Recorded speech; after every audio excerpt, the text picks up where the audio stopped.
আবু বকর রাদিয়াল্লাহু তাআলা আনহুর 4টি আমল পছন্দ করেছিলেন বিশ্বনবী মুহাম্মদুর রাসূলুল্লাহ সাল্লাল্লাহু আলাইহি ওয়াসাল্লাম।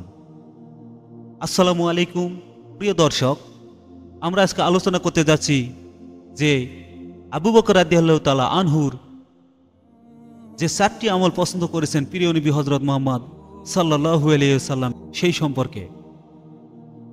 হযরত আবু হুরায়রা রাদিয়াল্লাহু তাআলা আনহু থেকে বর্ণিত, রাসূল পাক সাল্লাল্লাহু আলাইহি ওয়াসাল্লাম বললেন, আজ তোমাদের মাঝে কে সিয়াম পালনকারী? আবু বকর রাদিয়াল্লাহু তাআলা আনহু বললেন, ইয়া রাসূলুল্লাহ, আমি। রাসূল সাল্লাল্লাহু আলাইহি ওয়াসাল্লাম বললেন, আজ তোমাদের মাঝে কে একটা জানাজাকে অনুসরণ করেছো? আবু বকর রাদিয়াল্লাহু তাআলা আনহু বললেন, আমি।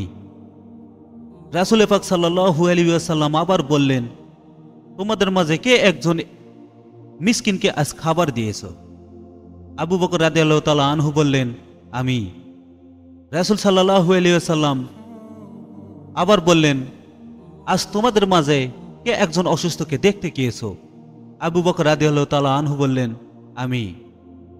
তারপর রাসূল সাল্লাল্লাহু আলাইহি ওয়াসাল্লাম বললেন, যার মধ্যে এই কাজগুলো সংমিশ্রণ ঘটেছে সে জান্নাতে প্রবেশ করবে। সুবহানাল্লাহ।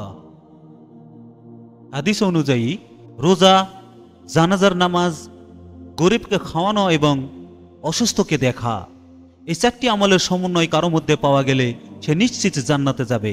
এটি নবীজির কথা। সুবহানাল্লাহ। এখানে লক্ষণীয়, হাদিসে যে 4টি ইবাদতের কথা এসেছে ওখান থেকে 3টি সেবা বিষয়ক। আল্লাহ খুশি হন তার সৃষ্টির সেবাতে, তাই এ ধরনের ইবাদতকে হেলা করা আমাদের সকলেরও উচিত নয়।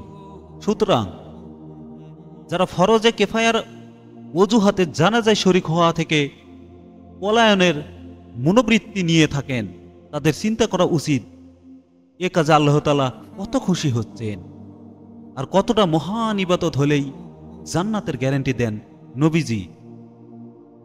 তাই এ হাদিস থেকে আমি সকলকে বলতে চাই যে এই 4টি আমল আমাদের সকলেরই মধ্যে থাকা একান্তই জরুরি।